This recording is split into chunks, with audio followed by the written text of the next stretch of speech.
And Sean Hannity is right. One of those visits really was a cynical political stunt.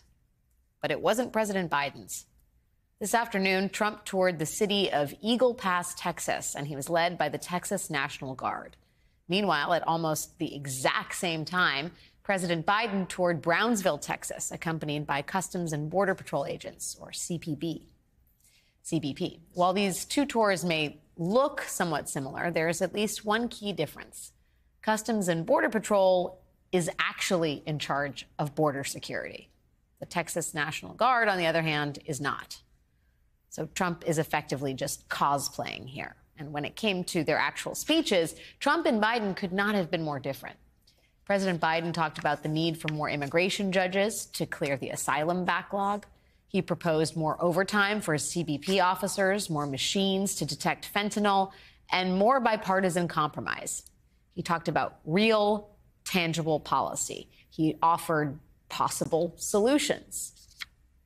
And then there was Donald Trump. Now the United States is being overrun by the Biden migrant crime. It's a new form of vicious violation to our country. It's migrant crime. We call it Biden migrant crime. Now, I should stop to say that the United States is not, in fact, being overrun by migrant crime. A recent NBC News review of 2024 crime data from cities targeted by Texas's Operation Lone Star, that's the program that transports migrants from the border to major cities across the country. A review of that data shows that overall crime levels actually dropped in the cities that have received the most migrants. That would be cities like Philadelphia, Chicago, Denver, New York, and Los Angeles. Now, Trump may call it a vicious violation to our country, but none of that appears to be true. Don't expect him to stop saying it, though. Migrants are actually much less likely to commit crimes than U.S. citizens are. But if you watch Fox News these days, or if you listen to Republicans, you would not know that. You would probably think quite the opposite. And not only does the right not seem to be worried about the impact this kind of scapegoating has on migrants, as it turns out, conservatives don't actually want to fix anything when it comes to the border. Remember back in January, just 2 months ago, when Republican Speaker of the House Mike Johnson and 60 of his Republican colleagues made their own trek down to Eagle Pass. Do you remember that? They claimed they were there to demand legislative action on stricter border policies. And then just 1 month later, they tanked that legislation all by themselves. They specifically killed their own bipartisan bill because Donald Trump asked them to. Because Donald Trump doesn't actually want the immigration system fixed. He wants it to be broken so that he can run on it. Here's what I would say to Mr. Trump. Instead of playing politics with this issue, instead of telling members of Congress to block this legislation, join me, or I'll join you in telling the Congress to pass this bipartisan border security bill. We can do it together. You know and I know. It's the toughest, most efficient, most effective border security bill this country has ever seen. So instead of playing politics with the issue, why don't we just get together and get it done? Joining me now to discuss this is Senator Catherine Cortez Masto, Democrat from the great state of Nevada. Senator, it's great to see you. Thanks for joining the program on this really important, day, this pivotal moment as we talk about immigration in this country. I first got to ask you what you think of the phrase Biden migrant crime.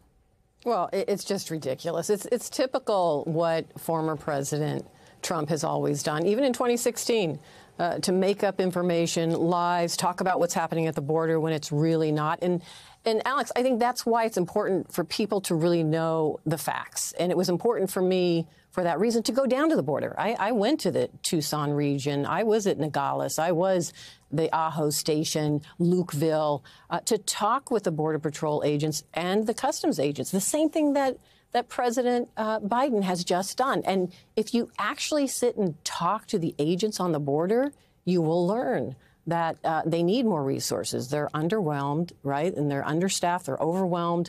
There's so much happening there. And for that reason, I supported that bipartisan legislation that you talked about, the Border Security Act, because it had all of the information in there, all the resources that we needed to secure the border. And it's why President Biden worked and his administration worked with the senators, both Republican, Independent, and Democrats, to come to that compromise for that strong border security. It was tough. It was fair. It was really what our border security wanted and needed at that border. That's why the Border Patrol Association, the union, supports it. That's why so many came out and said, yeah, this is what we need.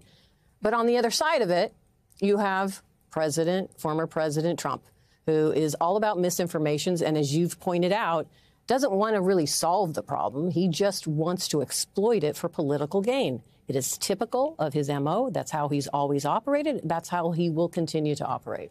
Yeah, I do wonder, though, if you think in some ways Trump has managed to move the goalposts here a little bit and has entreated Democrats to join him in effectively, if not outright vilifying migrants, but it seems like in all the talk of locking down the border, there's been something lost in terms of understanding the humanity of these people. I mean, there are headlines about children sheltering in porta potties down at the border. They're suffering from hypothermia. They're hungry. I think starvation is being used in some cases. These are human beings who are a vital part of the American economy. And I wonder if you think Democrats are forcefully enough advocating on their mere presence in the United States, understanding that the system by which they come is broken, but not to lose sight of the fact that they are important to this country and they are our fellow humans. Well, Alex, you're right. A couple of things here, right? We want to secure the border. We need to make sure there's resources there. There's fentanyl coming across the border. There's illicit drugs that we need to stop. They're coming into my community in Nevada. They're coming across the country. There's human trafficking that's happening. But yes, we also need a fair and orderly process for immigrants who are coming to the border. And now we're seeing these surges of immigrants, and we need to make sure we're addressing that.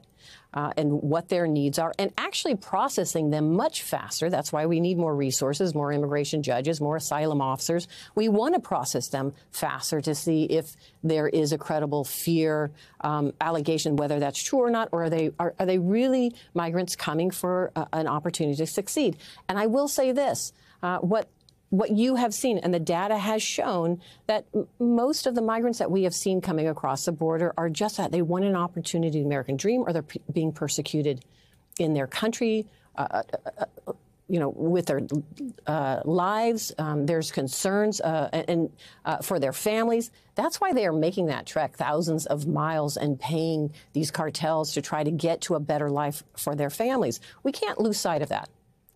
But we also have to make sure we secure that border, because there is a lot of the illicit drugs and human trafficking and things that are happening. So, but we can do both. We can still have our values and principles and have a fair and orderly process at the border. That is something that I am proud as an American that's what this is about.